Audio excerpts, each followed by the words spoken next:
स्वागत है आप लोगों का मंथन क्लासेस के ऑनलाइन प्लेटफॉर्म पर। चलते हैं फ्रेंड, बिहार पुलिस नए बैच के अंतर्गत साइंस के प्रैक्टिस सेट की श्रृंखला को आगे बढ़ाते हुए आज हम लोग महत्वपूर्ण प्रश्नों पर चर्चा करेंगे। फ्रेंड, आप बिहार पुलिस में एक सीट पक्का करना चाहते हैं तो आप डेली क्लास अभी से शुरू कर दीजिए। हम डेली क्लास आपको करा रहे हैं साइंस से संबंधित। इसमें जितने भी प्रश्न हैं आपके प्रीवियस ईयर प्रश्नों पर आधारित हैं।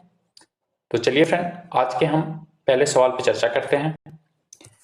भारत में प्रथम न्यूक्लियर विस्फोट 1974 में कहाँ किया गया था? बॉम्बे में, पोखरण में, दिल्ली में, श्रीहरिकोटा में। तो हमारा राइट आंसर बनेगा यहाँ पे सेकेंड ऑप्शन, पोखरण में किया गया था। और इस परीक्षण का जो कोड रखा गया था, जो नाम रखा गया था, यहाँ से भी सवाल पूछता है इसका कोड क्या था, इसका नाम क्या था। तो याद रखेंगे स्माइलिंग बुद्धा था। स्माइलिंग बुद्धा इसका कोड था आपका, जो आपका 1974 में न्यूक्लियर विस्फोट कराया गया था। इस समय प्रधानमंत्री कौन था, पीएम कौन था, यह भी सवाल आपसे पूछा जा सकता है। तो आपका इंदिरा गांधी उस समय आपकी पीएम थी। फ्रेंड, 1974 के बाद आपका 11 मई और 13 मई 1998 में आपका 5 परमाणु परीक्षण हुए। यह परमाणु परीक्षण भी हुए थे, यह राजस्थान के पोखरण में हुए। और फ्रेंड, जो आपका 1998 में परमाणु परीक्षण किया गया, ये इसका नाम जो कोड रखा गया था, क्या नाम था फ्रेंड? तो उसका नाम था आपका ऑपरेशन शक्ति।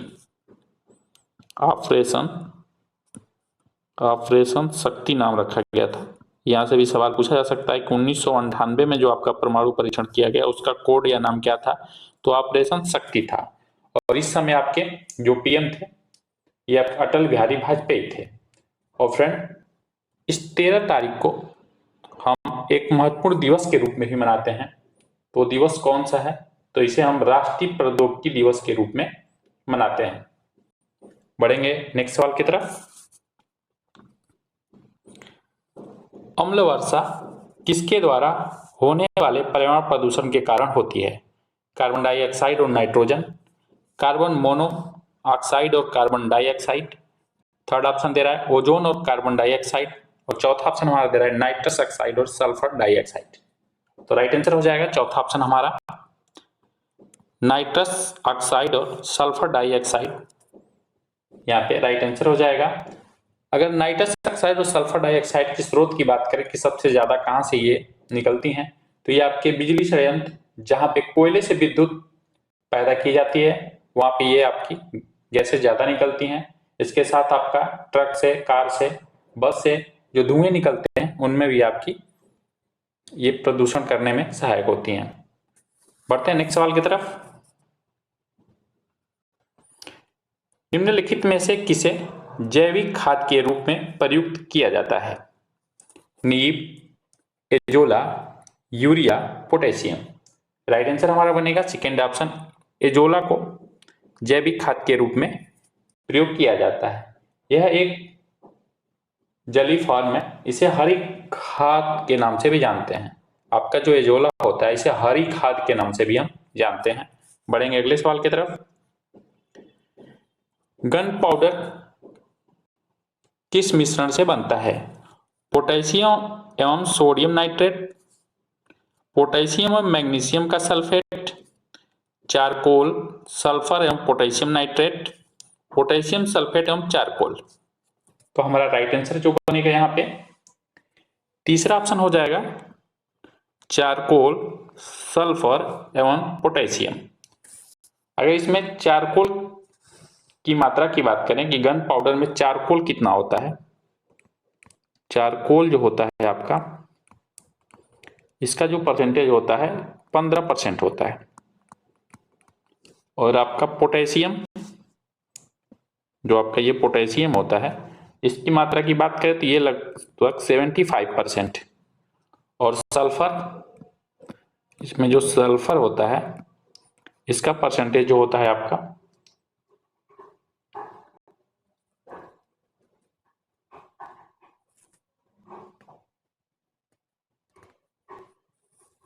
ये भी आपका 75%। बढ़ेंगे अगले सवाल की तरफ। लोहा का शुद्ध रूप क्या है? कच्चा लोहा, पिटवा लोहा, ढलवा लोहा, स्टील। तो हमारा राइट आंसर हो जाएगा यहाँ पे पिटवा लोहा। सेकेंड ऑप्शन क्या हो जाएगा? राइट हो जाएगा इस सवाल का। और पिटवा लोहा में लोहे की जो मात्रा होती है ये 99.8% के नियर अबाउट होती है और इसमें अशुद्धियों की मात्रा बहुत ही कम होती है। बढ़ेंगे अगले सवाल की तरफ। साबुन किसका सोडियम साल्ट है? अमाइल अल्कोहल का, पिक्रिक अम्ल का, स्टीरिक अम्ल का, कार्बोलिक अम्ल का। तो हमारा राइट आंसर हो जाएगा यहाँ पे ये आपका स्टीरिक अम्ल का सॉल्ट है। तीसरा ऑप्शन करेक्ट आंसर बनेगा हमारा क्वेश्चन नंबर 6 का। बढ़ेंगे अगले सवाल की तरफ। फ्रेंड, इस क्लास को करने के बाद आप हमें बताएंगे कमेंट बॉक्स में कि आपके पूरी क्लास में जितने भी प्रश्न कराए गए उसमें से कितने राइट हुए और कितने रॉन्ग हुए। आपके प्रश्न पूछा जा रहा है आपसे कि ओजोन बायोस्फीयर को बचाती है पराबैंगनी किरणों से। जो हमारा ओजोन बायोस्फीयर है हमें किससे रक्षा करती है, किससे बचाती है, ये पूछा जा रहा है आपसे। पराबैंगनी किरणों से, एक्स किरणों से, गामा किरणों से और रक्त किरणों से। तो ये जो हमारी रक्षा करती है ये पराबैंगनी किरणों से हमारी रक्षा करती है। पहला ऑप्शन क्या हो जाएगा हमारा? राइट हो जाएगा इस सवाल का। और ओजोन जो परत है, यह सवाल कभी कभी पूछा जाता है कि ओजोन परत किस मंडल में पाई जाती है। तो याद रखेंगे ओजोन परत जो होती है हमारी ये समताप मंडल में पाई जाती है और सूर्य से जो पराबैंगनी किरणें आती हैं उससे हमारी ये रक्षा करती हैं। पराबैंगनी किरणें अगर पृथ्वी पे आएंगी तो आपके त्वचा कैंसर और अन्य प्रकार की बीमारियां को जन्म देंगी। बढ़ेंगे अगले सवाल की तरफ। ध्वनि का वेग अधिकतम होता है वायु में, धातु में, द्रव में, निर्वात में। तो ध्वनि की वेग की बात करें तो ध्वनि का वेग जो है माध्यम के घनत्व पर ये निर्भर करता है। जिसका घनत्व अधिक होता है ध्वनि की चाल उसमें अधिक होती है। ध्वनि की जो गति होती है भिन्न भिन्न माध्यम में भिन्न भिन्न होती है। अगर सबसे अधिक बात करें तो ठोस में सर्वाधिक होती है, आपके ठोस में सबसे अधिक। और न्यूनतम की बात करें तो सबसे न्यूनतम किस में होती है? तो आपके गैस में होती है। गैस में इसकी गति न्यूनतम होती है। ठोस में अधिकतम, गैस में न्यूनतम। यहाँ क्या पूछा जा रहा है? अधिकतम किस में होगा हमारा? तो राइट आंसर हो जाएगा हमारा यहाँ पे धातु। धातु क्या है? यहाँ पे ठोस है। बढ़ेंगे नेक्स्ट सवाल की तरफ। प्रकाश का वेग अधिकतम होता है हीरे में, पानी में, निर्वात में, हाइड्रोजन में। तो राइट आंसर हमारा बनेगा निर्वात में प्रकाश का वेग अधिकतम होता है। थर्ड ऑप्शन हमारा राइट हो जाएगा। बढ़ेंगे अगले सवाल की तरफ। धान के खेत से निकलने वाली गैस है एथेन, मीथेन, नाइट्रोजन, उपरोक्त सभी। जितने भी दलदली क्षेत्र हैं वहां से हमारी मीथेन गैस निकलती है और धान के खेत से भी हमारी मीथेन गैस निकलती है। तो राइट आंसर हमारा बनेगा सेकेंड ऑप्शन। मीथेन गैस जो है आपकी धान के खेत से निकलने वाली गैस है। बढ़ते हैं अगले सवाल की तरफ। पेड़ पौधों में जाइलम मुख्यतः जिम्मेदार है आहार वहन के लिए, अमीनो एसिड के वहन के लिए, ऑक्सीजन वहन के लिए, जल वहन के लिए। तो जाइलम का जो मुख्य कार्य होता है, इसका कार्य होता है जल वहन के लिए, ये मुख्य रूप से जिम्मेदार होता है। तो 11 का राइट आंसर हो जाएगा हमारा यहाँ पे थर्ड ऑप्शन। जाइलम के माध्यम से जब जल पत्तियों तक पहुंचता है तो पत्तियां क्या करती हैं कि जो प्रकाश संश्लेषण के माध्यम से भोजन तैयार करती हैं और उन भोजन को हर शाखाओं तक पहुंचाने और जड़ तक पहुंचाने का काम आपका जो किया जाता है वो फ्लोएम के माध्यम से किया जाता है। तो जाइलम जो होता है ये आपके जड़ से आपके पत्ती तक जल को वहन करके ले जाता है और वहां से जब प्रकाश संश्लेषण के माध्यम से भोजन तैयार हो जाता है पौधों में, तो उसको हर शाखाओं तक, जड़ तक पहुंचाने का काम फ्लोएम करता है। तो ये दो महत्वपूर्ण है, जाइलम और फ्लोएम, दोनों के कार्य को जानते रहेंगे। यहाँ से आपके सवाल बहुत देखने में एग्जाम में मिलते हैं, ये मोस्ट इंपॉर्टेंट क्वेश्चन है एग्जाम की दृष्टि से। बढ़ेंगे अगले सवाल की तरफ। जीवाणु की खोज किसने की?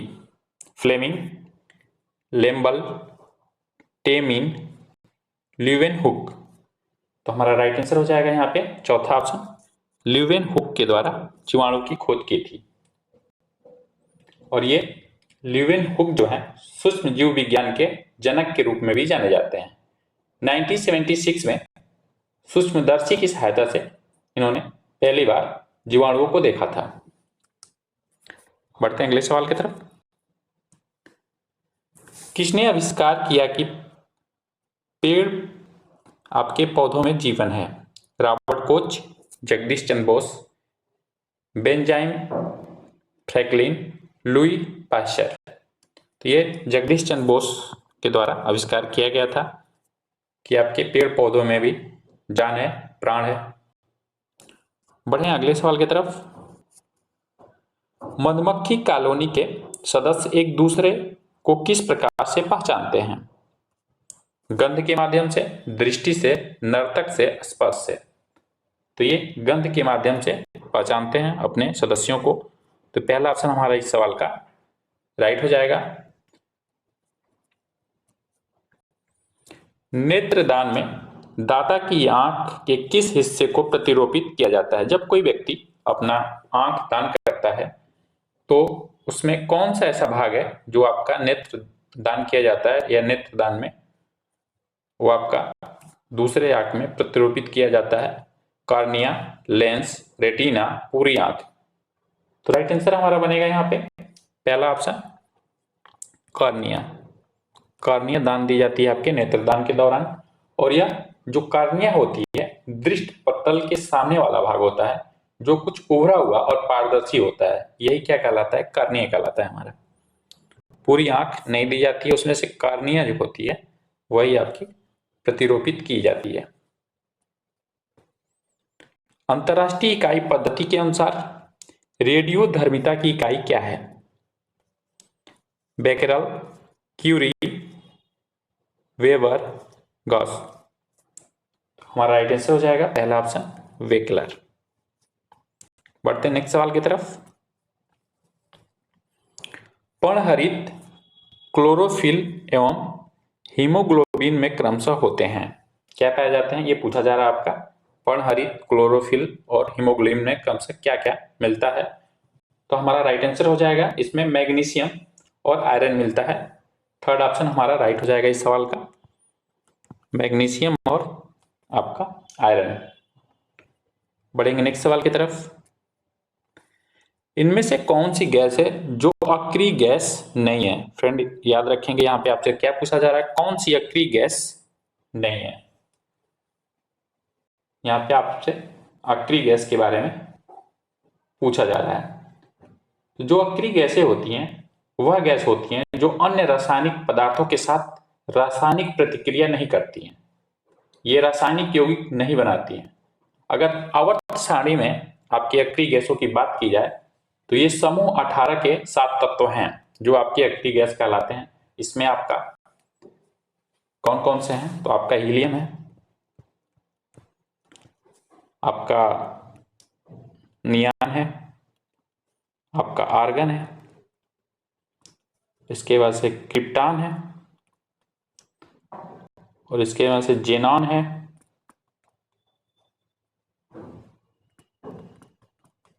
जेनॉन के बाद आपका रेडॉन है और आपका ओगेन सम जो है आपका, ये भी आपका अक्रिय गैस के अंतर्गत आता है और ये आवर्त सारणी के समूह 18 में शामिल हैं, 7 तत्व हैं। तो यहाँ पूछा जा रहा है कौन सा नहीं है, तो हमारा नहीं यहाँ पे राइट आंसर हो जाएगा तीसरा ऑप्शन फियोन। और फियोन आपका रेफ्रिजरेटर में भरी जाती है ये गैस, इसको भी याद रखेंगे। रेफ्रिजरेटर में कौन सी गैस निकलती है तो आपकी फ्रीओन। बढ़ेंगे अगले सवाल की तरफ। पीतल एवं मिश्र धातु है जिसका अवयव है किस। पीतल में कौन कौन सी धातु आपकी शामिल है पूछा जा रहा है। तांबा और जस्ता, तांबा और टीन, तांबा जस्ता और टीन, तांबा और टीन, तांबा टीन और जस्ता, ये तीनों। तो क्या राइट आंसर हो जाएगा हमारा। तो राइट आंसर हमारा बनेगा यहाँ पे 19 का पहला ऑप्शन, तांबा और जस्ता आपके पीतल में पाया जाता है। फ्रेंड कुछ आपके मिश्रण से, मिश्र धातु से संबंधित सवाल आपके बार बार एग्जाम में पूछे जाते हैं, जिस पे हम चर्चा कर देते हैं आपसे। ये आपको आगामी एग्जाम में यहाँ से सवाल लगभग हर शिफ्ट में देखने को मिले हैं। तो कांस्य की बात करें कि कांस्य किसका किसका मिश्र आपका धातु होता है, क्या क्या इसमें पाया जाता है कांस्य में। तो तांबा और टीन, तांबा और टीन। सोल्डर जो होता है आपका, सोल्डर, इसमें क्या होता है, ये सीसा और टीन होता है, सीसा और टीन। आपके गन मेटल में, गन मेटल में क्या क्या पाया जाता है देखेंगे। तांबा पाया जाता है, टीन पाया जाता है, जस्ता पाया जाता है और सीसा पाया जाता है। गन मेटल में क्या क्या पाया जा रहा है, तांबा, टीन, जस्ता और सीसा। अगर जर्मन सिल्वर की बात करें तो जर्मन सिल्वर में आपका तांबा, जस्ता, निकेल। इसको एक जगह आप लिख के याद कर लेंगे। बढ़ेंगे अगले सवाल की तरफ। मसूड़े में रक्त स्राव को निम्न में से कौन रोकता है। निकोटिनामाइड, थायमिन, एस्कार्बिक अम्ल, विटामिन बी। तो तीसरा ऑप्शन हमारा राइट हो जाएगा, एस्कार्बिक अम्ल इसका राइट आंसर होगा। बढ़ेंगे अगले सवाल की तरफ। मलेरिया रोधी दवा कुनैन एक पौधे से बनाई जाती है, उस पौधे का नाम क्या है। सिनकोना, यूकेलिप्टस, दालचीनी, नीम। तो हमारा राइट आंसर हो जाएगा यहाँ पे पहला ऑप्शन, सिनकोना। अगले सवाल की चर्चा करते हैं। सबसे छोटा फूलों वाला पौधा कौन सा है। बोल्फिया, लेम्मा, अजोला, फाइकस। तो यहाँ राइट आंसर हो जाएगा पहला ऑप्शन हमारा, बोल्फिया। अगले सवाल पे बढ़ते हैं। राष्ट्रीय पर्यावरण इंजीनियरिंग अनुसंधान संस्थान कहाँ स्थित है। पुणे, दिल्ली, नागपुर, चेन्नई। तो राइट आंसर हो जाएगा हमारा यहाँ पे तीसरा ऑप्शन, नागपुर। अगले सवाल की चर्चा करते हैं। निम्नलिखित में से कौन सा जल प्रदूषक नहीं है। यहाँ पे नहीं है पूछा जा रहा है। जस्ता, तांबा, निकल, सल्फर डाइऑक्साइड। तो हमारा राइट आंसर हो जाएगा यहाँ पे सेकेंड ऑप्शन, तांबा। तांबा यहाँ पे है जो आपका जल का प्रदूषक नहीं है, ये जल को शुद्ध करने का काम करता है। जल के सॉरी फ्रेंड, तांबा के बर्तन में अगर हम जल को रख दें तो उससे शुद्धता आती है जल में। बढ़ेंगे अगले सवाल की तरफ। और आज के क्लास का ये हमारा लास्ट क्वेश्चन होगा। पूछा जा रहा है, इलेक्ट्रिक बल्ब में फिलामेंट बना होता है टंगस्टन का, नाइक्रोम का, सीसा का, एल्युमिनियम का। तो यहाँ राइट आंसर हो जाएगा हमारा टंगस्टन का बना होता है। और फ्रेंड जो टंगस्टन होता है इसका गलनांक उच्च होता है, इसलिए टंगस्टन का बनाया जाता है आपका बल्ब का फिलामेंट। तो इस प्रकार फ्रेंड हम लोग 25 महत्वपूर्ण प्रश्नों पे चर्चा किए हैं। फ्रेंड ये क्लास अच्छी लगी हो तो लाइक करिए, अधिक से अधिक अपने फ्रेंडों में शेयर करिए। और फ्रेंड इस सेशन से जुड़ने के लिए अभी तक हमारे चैनल को सब्सक्राइब नहीं किए, सब्सक्राइब कर दीजिए। और फ्रेंड हम आपके लिए एक नया बैच लेके आ रहे हैं जिसमें हम पॉलिटिकल साइंस के पूरे सिलेबस को हम थ्योरेटिकल माध्यम से, थ्योरी के माध्यम से पूरा विस्तार से चर्चा करेंगे अलग अलग टॉपिक पे। तो फ्रेंड अभी तक हमारे चैनल को आप सब्सक्राइब नहीं, सब्सक्राइब कर लीजिए, बेल का आइकन को प्रेस कर दे, जिससे आपको बिहार पुलिस से संबंधित जितने भी आपकी क्लास हो रही है चैनल पे आपको उसकी सूचना मिलती रहे। मिलते हैं नेक्स्ट क्लास के साथ। लास्ट तक हमारी क्लास देखने के लिए थैंक यू।